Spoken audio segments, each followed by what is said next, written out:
Okay, this is the technique for constructing your placket A. And the first thing that you want to do is join your placket to the sleeve, which I'm doing here. And what you want to do also for the sleeve is to clip into the angles, into the corners at the top of the sleeve at a 45-degree angle. And then you want to lay that on top of your placket, and you want to stitch that at 1/4 of an inch. And so here what I'm doing is just going over the notches that are there, just making sure I don't get any tucks or pleats in the fabric right there at the notches. You may want to pin it to secure it to make sure that it doesn't move while you're stitching it. But basically that's all you're going to do, and you're going to do that at 1/4 of an inch.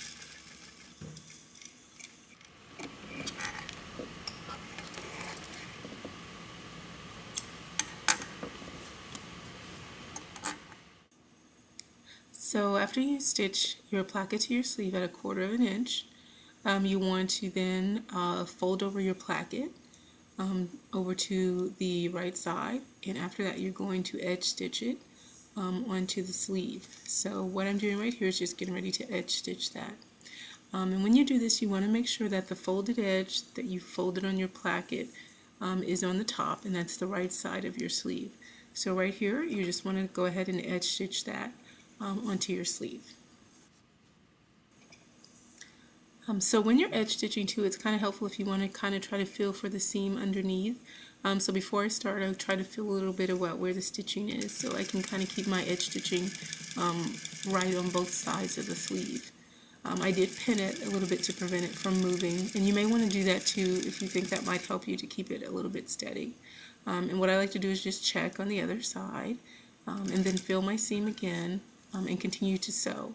But you probably do want to stop and check unless you're really confident that you have it all caught on the other side.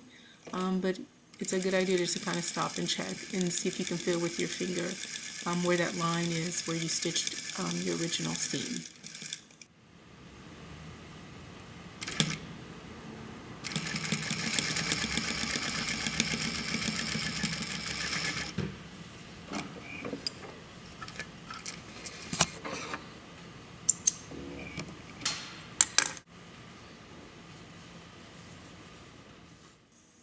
So after you've edge stitched your placket onto the sleeve, the next thing you want to do is go ahead and fold your placket, and you see I'm folding it here to get the kind of triangle shape at the top, to get that on the placket. And then what you're going to do after that is top stitch it.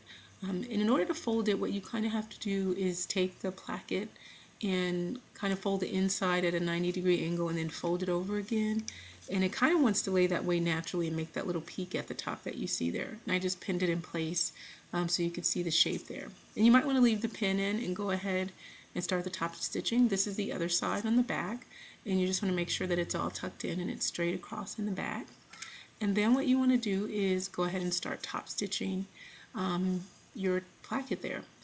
What I do recommend in this video, I did just use the regular machine speed to stitch it, but I think to really get a nice looking stitch on it, you probably want to go ahead and walk your needle on the machine, and that just means following the shape of your placket, go across, then go up and follow the peak and come back down. But walking the needle helps kind of ensure that you don't overshoot the seam too much, and you kind of get a really nice shape there. So I would recommend doing that. If you're really confident at the speed of the machine and doing the top stitching, you can do it that way as well. But walking the needle kind of guarantees that you might get a really nice top stitch there. And once you've top stitched it, you're actually done with your sample.